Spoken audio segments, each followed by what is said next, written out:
today, at least for this particular chapter, I'm going to go over what songs we have and the artists that are involved in that, and then I'm going to also announce the 7 new entries to make this new album, 13 Cowboys.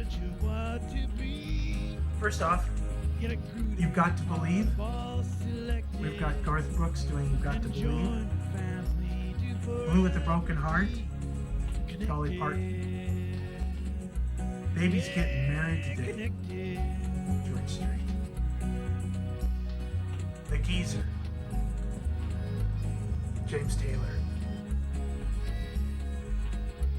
The Angel by My Side, Randy Travis. Let's not forget Stringing Me Along, Bonnie Raitt.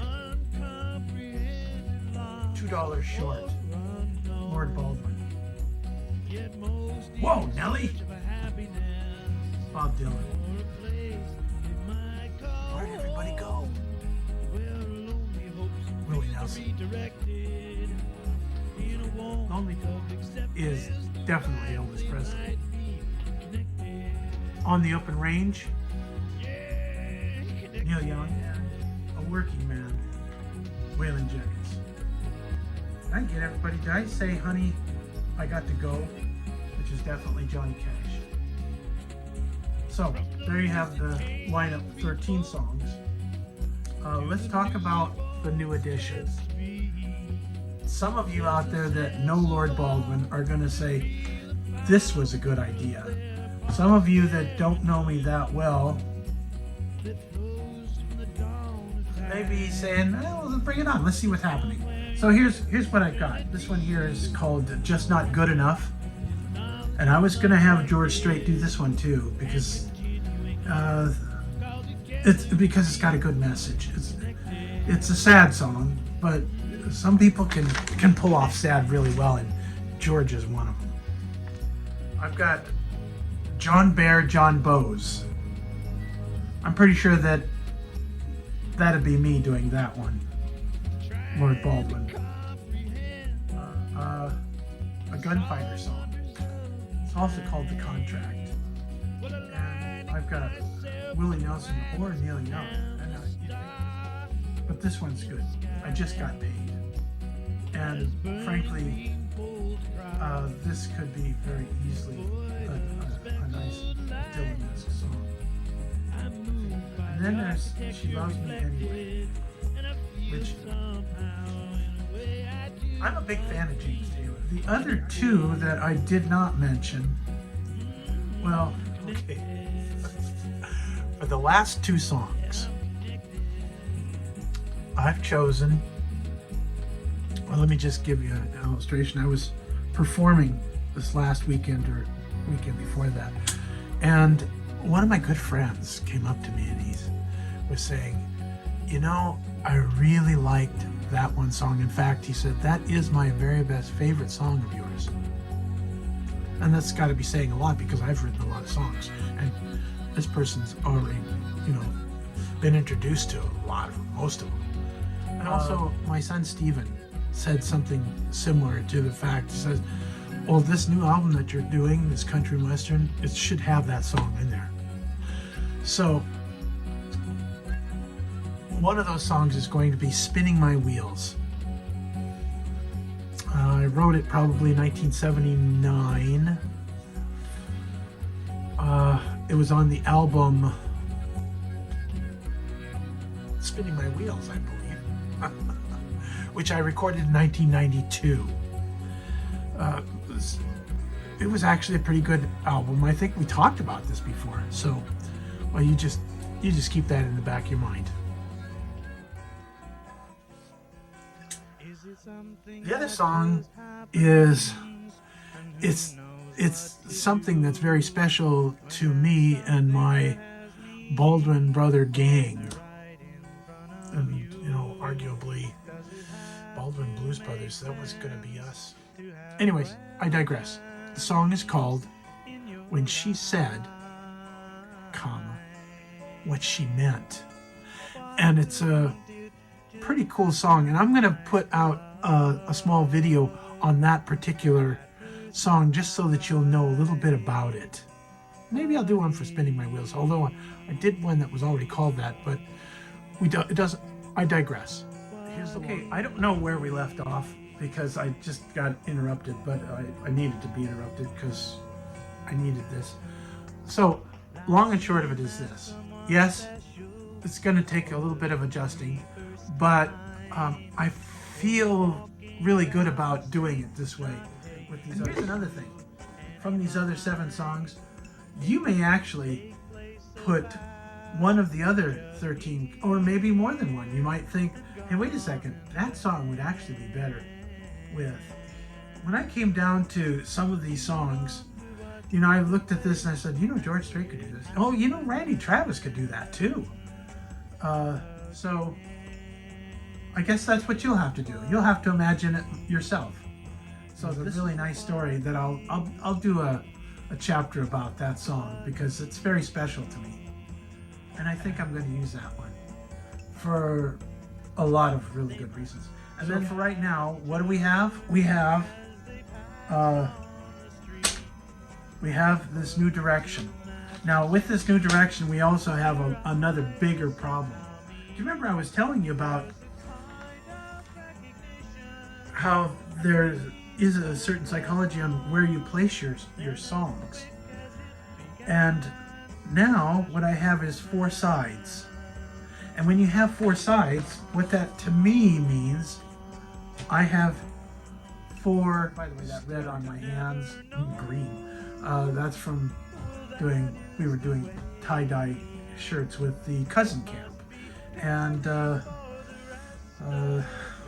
one of them was wearing gloves, but it wasn't me. My kids had a good time during that, by the way. It did pretty much take up 2 weeks, but I don't care. It's time that will never happen again. And so you have to just say, wow, this is a really good thing. Where was I going? When we looked at those other albums and one of those other chapters, one of the things that was noted, or that I mentioned, was that each side has its own set of stories. I mean, each song could be its own story, and they're woven together sometimes they're not. And when you have that particular concept going on, it means that you have a capability of telling a much wider story. Now, for me, having 4 sides, breaking it up into 5 songs, I had already told you about the psychology of putting records, putting the songs on the record. For instance, I like to start the first song on each side as being relatively a highly active, moving, fast, catchy. I mean, it doesn't have to be really fast, but it has to kind of catch your attention, and it has to be pleasing enough that you say to yourself, wow, I really like this. I'm going to listen to the next song. Now, in the olden days, yes, in the days of records, most people didn't have a choice. In fact, some of my record players didn't even have a little tiny arm that you could pick the record, the needle up and move it over. So you had to pick the whole thing up and move it over. A lot of hassle. You can't always get it right in that little groove. So sometimes, most of the time, we just left it on. And if there was a song we didn't like so much, well, we just waited until the next song came around. In the digital world, you just push a button, fast forward, and say, oh, I'm not going to listen to that song. But I'm not in that particular arena where I believe that that's necessary anyways. So for each side, I'm going to have a really good song to start off that side. And that would be song number 1, song number 6, song number 11, and song number 16. All of those I have to have 4 good songs to put in those positions. And I have 4 good songs, but it's deciding on which four songs, a good song, four songs I'm going to put there, and what key they're going to be in. Because remember, I told you, we don't put two songs together that are in the same key unless it was designed to do that. And sometimes I do that. The song Be Good, not sure what album that's in, but you can probably find it here. I actually had three different portions of that song that I recorded and then put them all together. And yes, if they're all in the same key, well, they play off of each other and work with each other. But typically, I don't do that. And do you remember what I was saying about the second song? The second song has to be one of your best songs because you've already captured them in the first song. And they're already thinking, well, this guy's got something. But you want to put something that is one of your best songs. It could be just about anything as long as it has really good poetry and really good music. And the marriage between them is so solid that it makes you want to just listen to it again and again. That's what you want for the second song. The third song, from a story perspective, should be one that captures your attention. You're in the middle of the arc.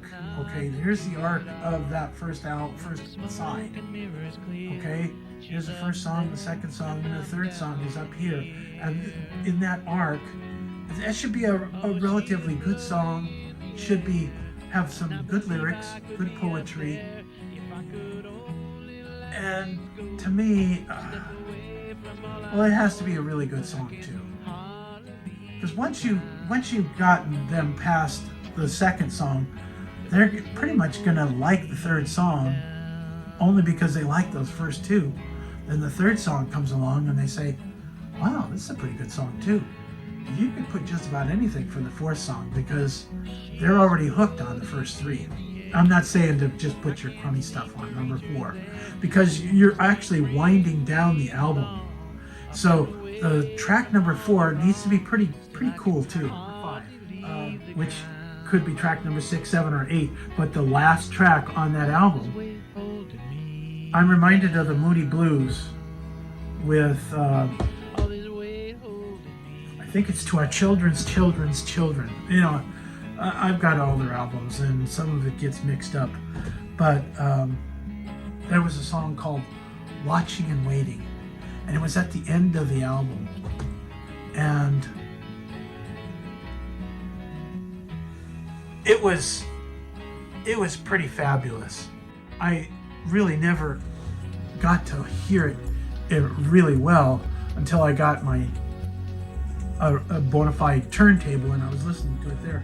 Because in the old days, your turntable, your record player, sometimes when it got to the end, it would seem to go a little bit faster, you know, because it's closer, and the record would kind of not always be perfect. But that's a good example of the end of a side.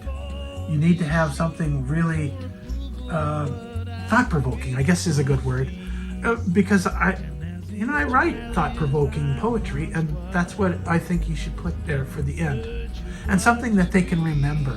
You would put side 1 on and then put the next disc on top, because with how you put your songs on that album. And in this case, that's my challenge. My challenge is to start each side. And by the way, in the digital world, you're not going to know this. Unless they've been listening to this podcast, unless you're listening to this podcast, you wouldn't probably know about this. Because you're going to look at this and you're going to see, oh, he's got 20 tracks for this album. And then you're going to be listening to it from the beginning to the end. Or you're going to put it on, let's say, a shuffle. There's another term for that, but so that you can listen to it. Or you'll just pick and choose and say, well, I like this one and this one and this one, and you'll take them and you might put them in a playlist, and you'll never listen to the rest of it again. And that's okay, because that's the way the mentality is for listening to music nowadays. But I do want you to know that it wasn't always that way. In the 40s, mostly they had just single records that you bought. You didn't buy an album. Or when you bought an album, it was an album and each song was on a different side of a record. I think I've got something like that here, but I'm not going to go into that. I just believe it'll be a much better album if I do it this way. And so I've got a lot of challenges. You know, I've got to have 4 beginning songs. I have to have 4 ending songs. I have to have 4 really good number 2 songs or second track songs. And then I have to also know there's one other factor, and I'll end it after this. And that is, part of the reason I was putting this album together wasn't just to showcase these other possible artists, but it was to showcase the fact that there's a story in a lot of these songs, and each story presents a challenge to put it with other stories. So my other challenge that I'll have is to have when I think about doing this, I think about a movie, for instance, like Manhattan. I can't think of what it is. If I Had a Million, that's another one. They would have a story, and then that story would end in about 10 minutes, and then they'd have another story, unrelated to this story here, a totally different one. And the thread that would go through it might be a coat, might be somebody getting $1 million. If I Had a Million, that's a fun one to watch if you can get. It wasn't even available during the time of VHS because they had some kind of legal ramifications against it. But I think you can watch it on YouTube now. If I Had a Million, and I'm trying to remember what the other one was called. It was called Manhattan. Tales from Manhattan, I think. Some really good acting in that. And it was fun. It was probably put out in the 30s. Actually, If I Had a Million was put out in the 30s. My favorite, of course, is one with what is his name? Just a second. W.C. Fields. That is hilarious. And you feel like that sometimes now. And wow, if I had $1 million, I could stop a lot of those other problems. But neither here nor there. Okay, I've gone over. Sorry. But you're welcome to this. We'll see what's going to happen with this challenge, and I've got to get into mastering some new material. So that's going to take me some time. I don't know when I'm going to be able to get back to this because I have to do that so that we can move forward. So here's hoping that you won't have to wait too long, and you'll hear from me again. Thanks again. We'll talk to you later. Bye.